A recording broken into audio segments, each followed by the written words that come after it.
Today, it's all about the Atlanta race weekend. We'll talk about all that and more next.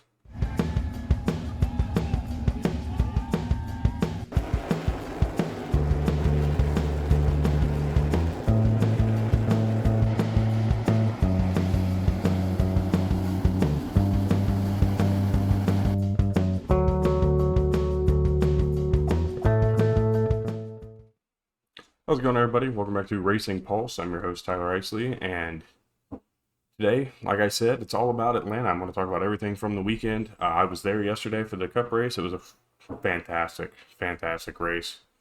Sorry, it wasn't yesterday. Actually, this is Tuesday.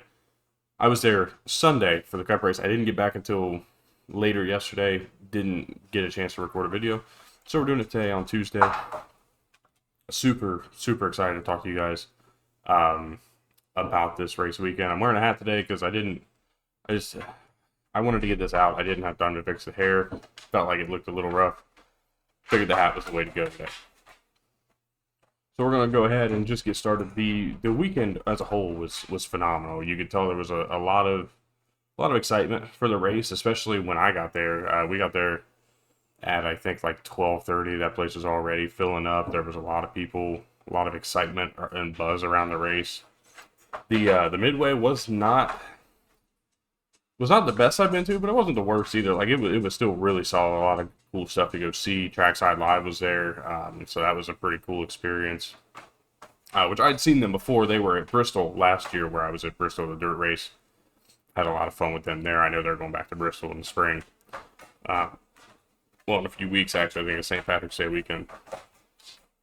I'm super excited for that.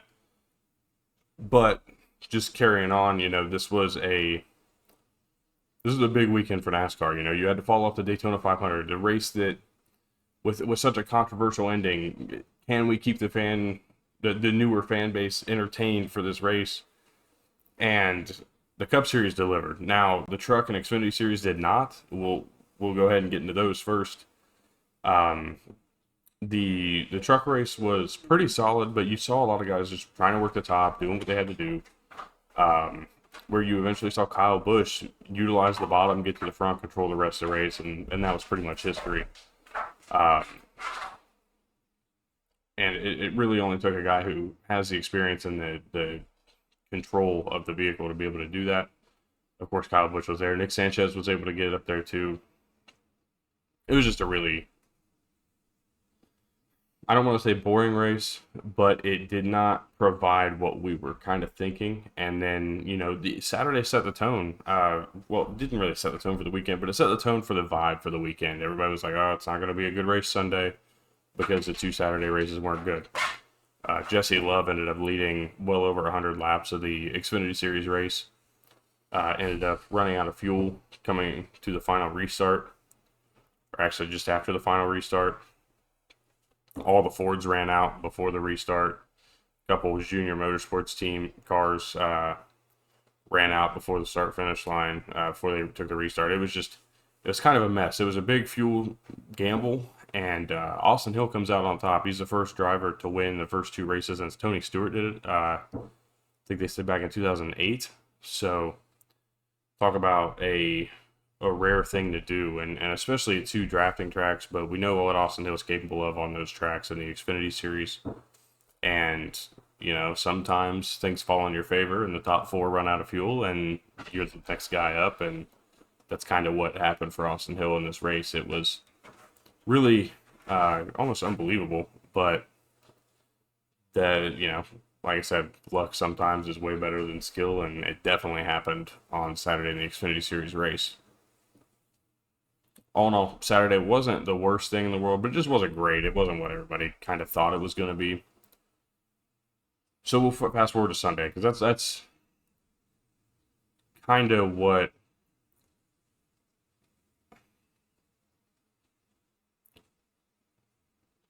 I don't know how to put this in a way that I feel like no matter how I word this, because of recency, it's going to seem like a biased thing. Because I was there, it's going to seem like a biased thing. But I think that being there, that was start to finish, front to back of the field, at least in the pack, one of the best NASCAR races of all time. I'm not talking about best finishes. I'm talking about best races of all time. Might be the best finish of all time, too. Who knows? But it was 100% one of the best start to finish for all 260 laps, or I can't remember how many they ran. I think it was 260.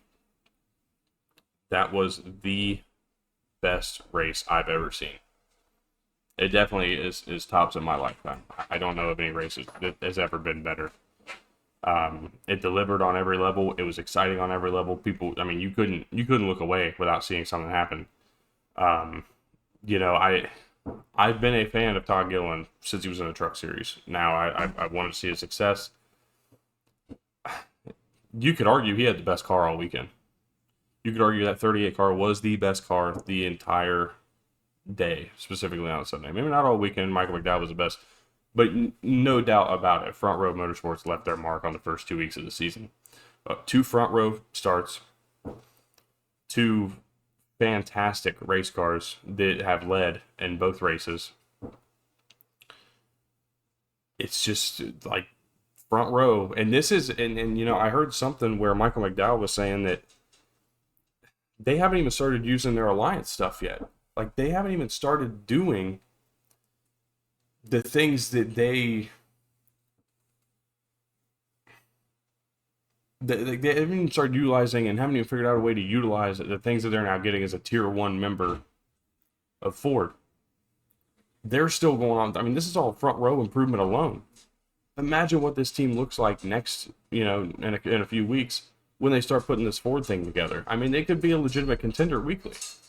I'm not saying they can contend for wins every single week, but they're a top 10, top 15 team, and that's really good in the Cup Series. I mean, that boosts you above, you know, other Ford teams like Stewart-Haas Racing, Rick Ware Racing. I mean, you're no longer in that, you know, you're just an affiliate. They're still affiliated with Penske, but then you move up as well, getting your own stuff, getting top level equipment. I'm really excited for Front Row Motorsports. I think this is going to be, you know, it's daring to say because they've had some really good years the last few years, but I think this is going to be the best year to date for Front Row Motorsports.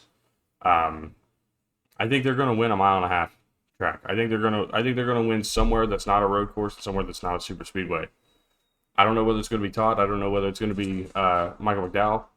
Somebody is getting the job done this year at Front Row Motorsports, and I do truly believe that's going to happen.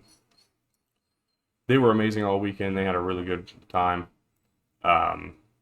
Super excited for what they're going to be. I want to move on and talk about Stewart-Haas Racing. They were kind of a non-factor yesterday, but Chase Briscoe was solid, had a really good car.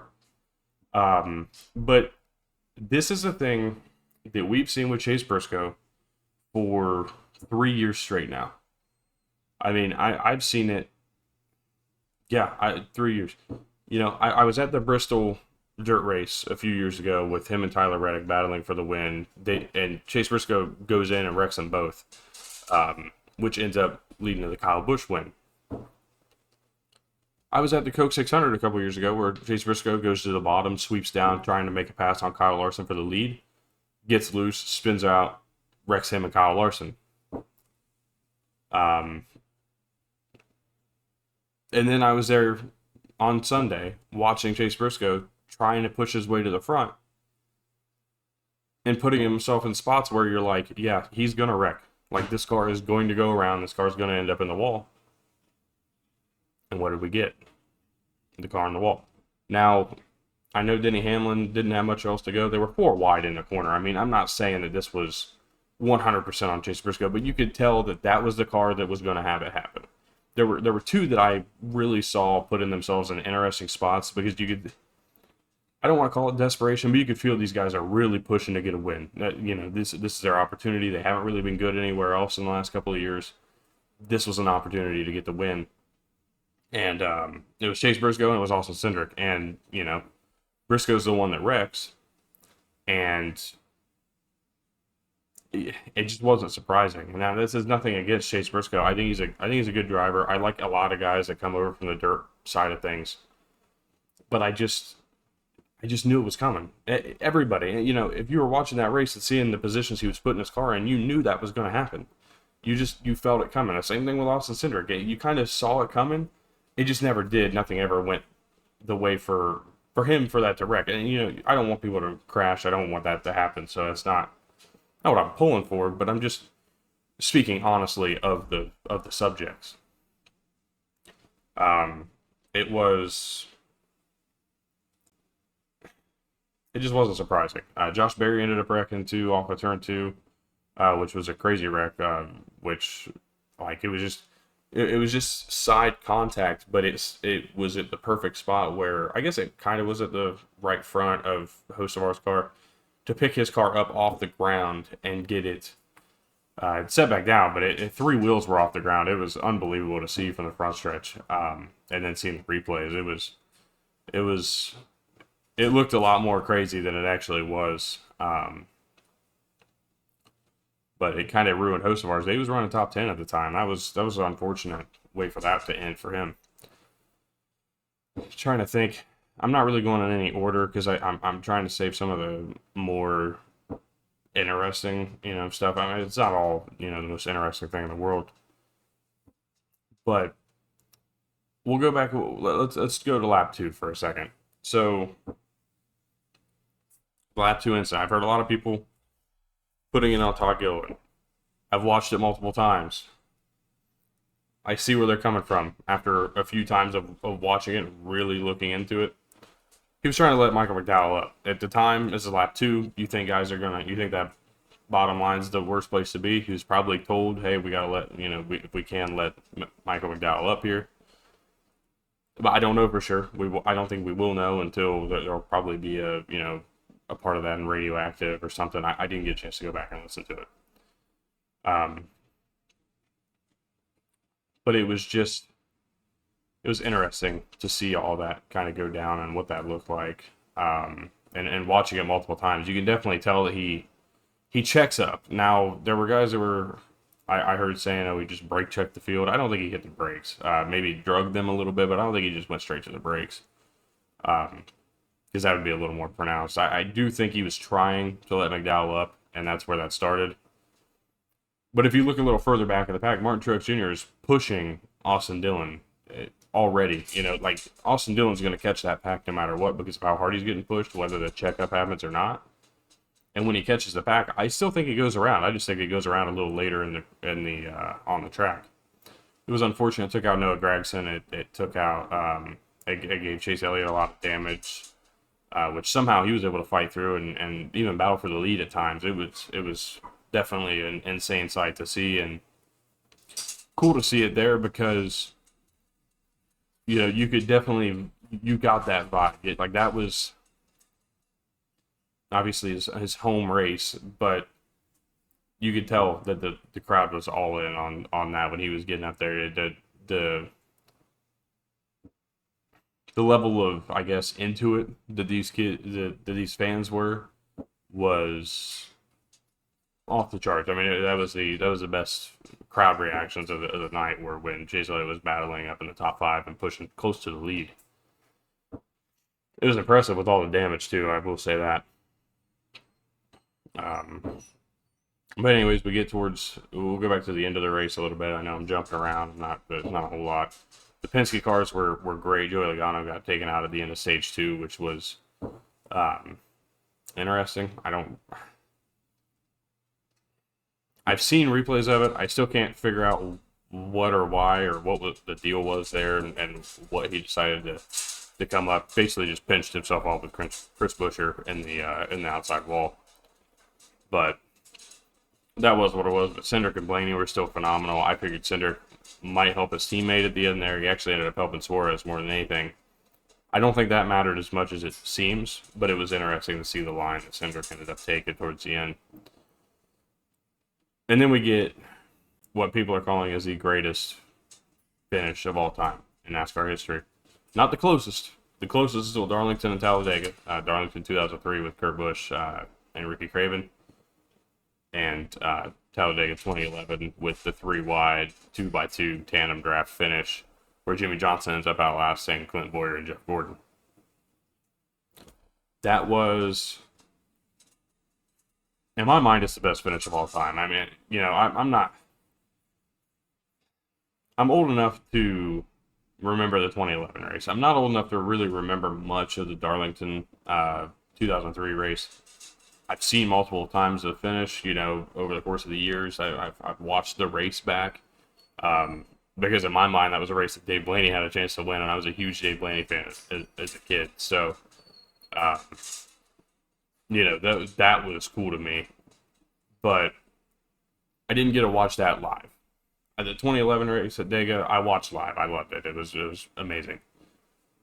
But this race, being there, seeing these cars coming 3 wide off of turn 4, I was going to take a video of the finish, but I was like, no, I want to enjoy this, because I thought Ryan Blaney was going to win, and in that case, I would have been happy. And I still was happy with the finish. Don't get me wrong, but it was just that was who I was going for. Gillen led so many laps. I was pulling for the underdog story. It didn't happen, so I was like, okay, Ryan Blaney. Let's see Ryan Blaney win this race. And as many times as he's been this close at Daytona and Talladega, it was this close, and he loses at Atlanta. At Atlanta, I don't know why. Every time I follow Atlanta or follow with Atlanta, I always say Atlanta with an at the beginning. I don't know why. I think it's like a mind trick. I don't know. But Daniel Suarez gets the win. Kyle Busch ends up third, and the top 3 were split between .007 seconds, that's 7 thousandths, in proper English, I guess. It was... Is it safe to say we got a race of the year? Is it? I think so. I think NASCAR just got its race of the year. I don't know anything's going to top it. We'll see. We'll see what it looks like, but start to finish, that was the race of the year in my mind, and it's only the second week of the season. If that's any indication, so be it. But I love it. Now I'm going to take this in a negative turn for just a minute. Okay, I'm done talking about the racing. I'm just going to talk about what this track is and what we should not do. Okay. If I'm NASCAR, if I'm Marcus Smith, I'm taking a victory lap because everybody thought that was a failure. Everybody thought that was a miserable idea. It ended up being the best race that we've seen in the next-gen car start to finish. It ends up being another viral moment for the next-gen car. We've got multiple viral moments. We got the Hail Melon at Martinsville. We got this race here. There's one more that I'm looking for, but off the top of my head, I'm not getting there. I guess the Ryan Preece flip is probably the other one in terms of viral. For the wrong reasons, but it was a viral moment for NASCAR. And then we got Garage 56, which only came because of the next-gen car and what its capabilities are, and they worked off of it and made that car suitable for the sports car race at Le Mans. This car has been a machine in getting NASCAR's popularity back. I think this race has 100% did it. I think this car has 100% done it. It's still not the best car in the world. I don't think that we're ever, at least not at this time, and we're not going to look at this car on short tracks, specifically Martinsville, the flat short tracks, and say, this car is great. I don't think we're there yet. But we can look at this car on the mile and a half and, some of the things that it's provided for us and say that this has been a huge rejuvenation in NASCAR over the last couple of years. And the Netflix show has done great. Like NASCAR is doing really good at promoting themselves. Now to what they shouldn't do. Take your victory lap. Be proud of what Atlanta became. Here's my problem. You still took away a great racetrack to bring this track, to bring Atlanta to what it is today. And I'm grateful for it because I was there. I was still probably going to be there either way because I've always loved the racetrack. But here's what I think, okay? Everybody's going to look and be like, okay, well, Texas, you're next. Texas. This is what you're going to be. Do not do that. Don't do that to Texas. You know what? Here's what you should do to Texas, okay? You should either put it back the way it was in 2009 or whenever it was you repaved it and did whatever monstrosity you created. Or run Texas in April, start a repave, and make Texas what Atlanta used to be. Those are your options with Texas if you're going to do anything. Or leave it alone and just say, yeah, we failed. It's not the best track, but we're going to run it. Now, I don't think you want to do that, but it still brings money. There's a lot of people that go to the race. It is what it is. I would like to see this racetrack, if they change it, not become what Atlanta is. I think Atlanta needs to stay what it is, and it needs to be left alone completely. This track should never be changed unless they repave it and keep it as it is. Until they repave it, this track does not need to change one bit. They're going to do things. I know they're doing a tire test to try to keep the pack closer. Basically what they're going to do is get a tire that, in some way, shape, or form, Denny Hamlin made mention of it on his podcast. So the tire test is basically just trying to keep the cars close, so it doesn't spread out and look like just a really fast 1.5-mile racetrack. And they can keep using the SuperSpeedway package, which is working really well, clearly. But Atlanta just needs to be Atlanta. Let Atlanta be the unique 1.5 miles like that, and make Texas into what Atlanta was. Because then you get the best of both worlds. Everybody who was mad that the old Atlanta is now gone, it gets something similar. It's not in Atlanta, but it's in Texas. It's still a 1.5 mile track. It's still a speedway, SMI track, and it will still work. And then you don't have to worry so much about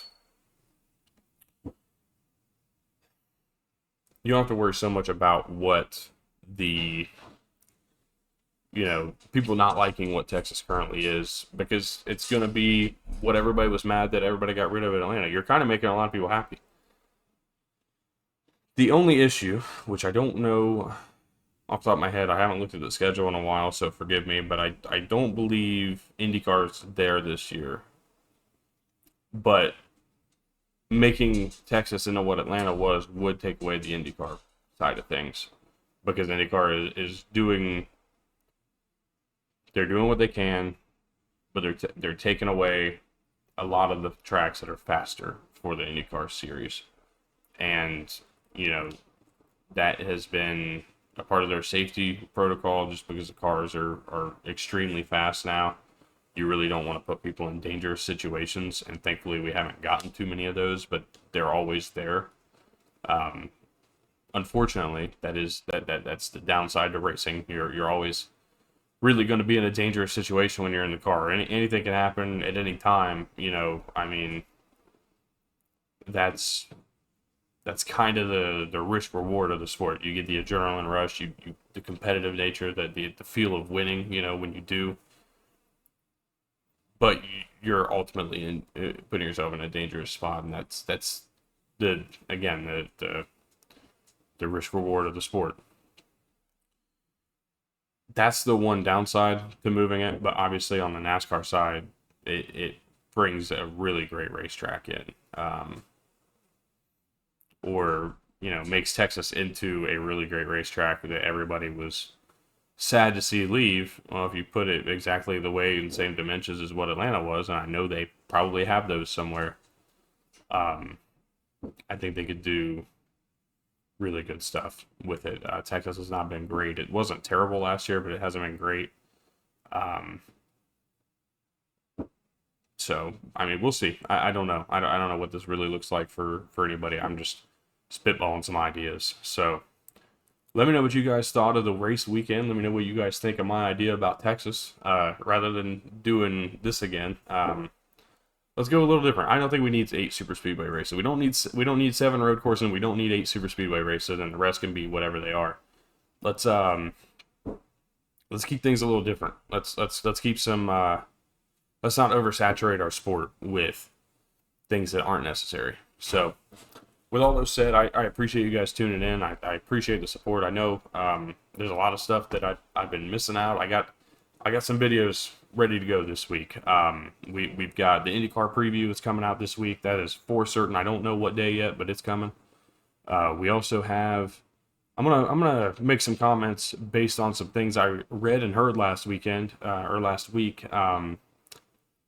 Ray Abraham was on Dale Jr. Download. I took away a lot of really cool stuff from that. I would love to get into that a little bit. I I'm even going to review a book that I read, a motorsports related book that I read. I know I'm way late to the party on this book, but I finally got a chance to read it. I'm really excited to talk to you guys about it, and what I took away from it and some of the things there. So that'll be kind of cool. We'll see what you guys think of that series. That'll come around.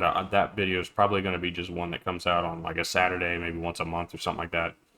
But I'm really excited to do that one. And yeah, I'm gonna keep up throughout the week. We'll see what we got. Of course, all the motorsports news you could ask for, it's going to be coming through here. And F1 starts this next weekend. I'm not doing an F1 series preview. I'll tell you why. Because what have we seen the last couple of years? We've seen a runaway championship race. It's not a necessity, and you know, predicting that really doesn't take a whole lot of skill, at least recently. But I am going to watch the races, as many as I can, and you know, I'll talk about them on Mondays or Tuesdays. But other than that, that's all I got for you guys today. Hope you guys had a phenomenal weekend. I'm excited to get back on this week. And yeah, I'll see you guys in the next video.